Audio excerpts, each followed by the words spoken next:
Dragi locuitori ai capitalei, dragi cetățeni, mesajul meu este stați acasă, preveniți răspândirea cu COVID. Respectați distanța socială de cel puțin 1 metru în caz în care vă aflați în public. Cum ne arată experiența altor țări, doar prin unitate și eforturi comune, prin conștientizare și responsabilitate, prin grijă față de noi și de oamenii din jurul nostru, vom putea depăși cu bine această pandemie de COVID. Este o măsură de precauție eficientă la care am făcut apel în ultimele zile. Stați acasă. Este o măsură care a avut un impact pozitiv în combaterea infecției COVID-19 în China. Este o măsură care sunt sigură că va avea impactul corespunzător și în Republica Moldova în momentul în care ne vom responsabiliza cu toții. Nu te costă nimic să fii responsabil. Dimpotrivă, irresponsabilitatea te poate costa sănătate, irresponsabilitatea te poate costa viață. Aleg să zic stop coronavirus, undă verde responsabilității. Virusul deja a început să se răspândească local, ceea ce înseamnă că oricine dintre noi se poate molipsi și duce mai departe acest virus. De asta eu vă îndemn să ne înarmăm cu multă răbdare și să stăm acasă. Eu stau acasă pentru că mie îmi pasă.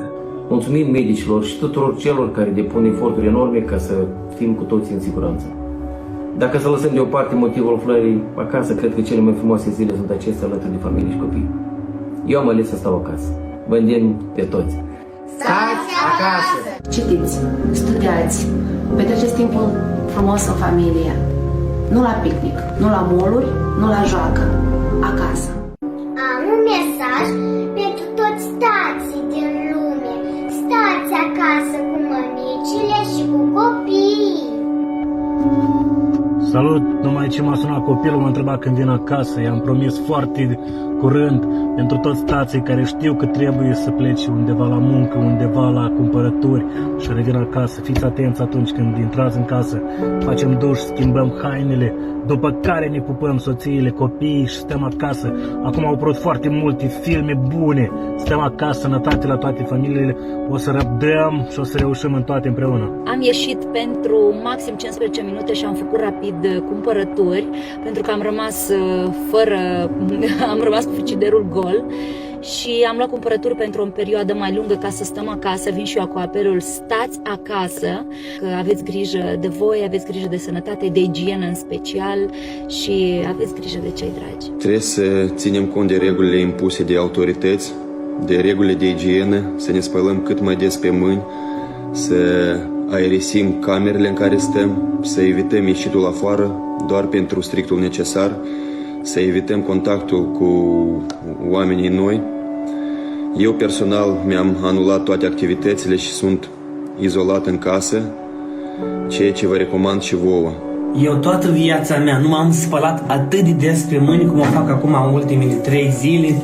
Fac ceva, mă spăl pe mâini. Am să vă vedem și pe voi să faceți asta. Nu uitați, stați acasă și spălați-vă pe mâini. Asta este foarte important, pentru că am glumit, dar văd că lucrurile se agravează foarte repede.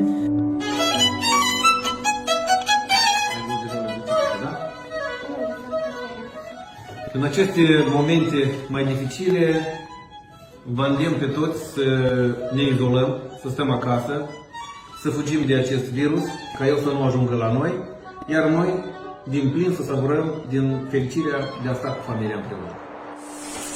Noi, ca autorități, facem tot ce ne stă în putere, dar mizăm și pe suportul, responsabilitatea fiecăruia. Împreună putem și cu siguranță vom reuși să depășim această situație de criză cât mai repede.